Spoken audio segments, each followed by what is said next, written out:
Hello, I'm Chuck Carringer. In this week's Leadership Nugget, I'll pick up where we left off last week. This is part two of examining the potentially delicate circumstance when there's a disagreement with the primary leader's decision, or from an organizational perspective, your boss's decision. In this video, I'll examine the situation from the perspective of a direct report to the decision maker.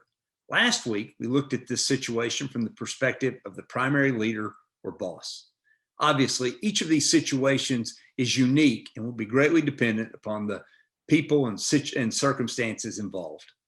For our purposes, I'll take a high-level view and offer a few thoughts for your consideration. Here's the scenario. Your boss makes a decision. This decision could have come after discussion with their leadership team or without such discussion.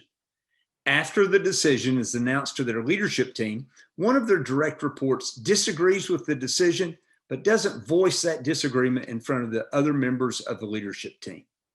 Let me pause for a moment and ask you to put yourself in the shoes of this direct report. What would you do?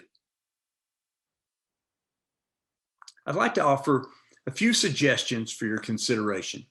Obviously, there are a number of factors that would go into the equation of determining your next steps, such as how strongly do you disagree with the decision? What's your knowledge of your boss? What's your level of credibility and influence with your boss? The culture, is disagreement acceptable, or is it very unappreciated, especially after a decision has been announced to the leadership team? If it's safe and appropriate to disagree with the decision after it's announced to the leadership team and before it's more broadly communicated, I suggest you schedule a meeting and share your perspective. Proceed respectfully and privately. Ideally, this meeting with your boss would be in person and would occur very soon after the decision has been announced to the leadership team. If an in-person meeting is not an option, then I suggest you meet virtually. If a virtual meeting isn't possible, then I suggest a phone conversation. I strongly urge you not to voice your disagreement by email or text. Again, aligning with the organizational culture regarding formality or informality, I suggest two steps to begin the conversation. First, a thank you for allowing you the opportunity to have this conversation, and then simply a question such as, could we discuss the decision that you announced earlier today?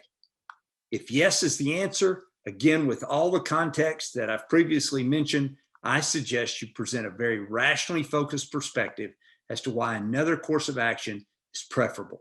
Perhaps a statement such as, I believe that X, Y, Z would be a better path forward or course of action. Communicate in a straightforward manner, yet respectful.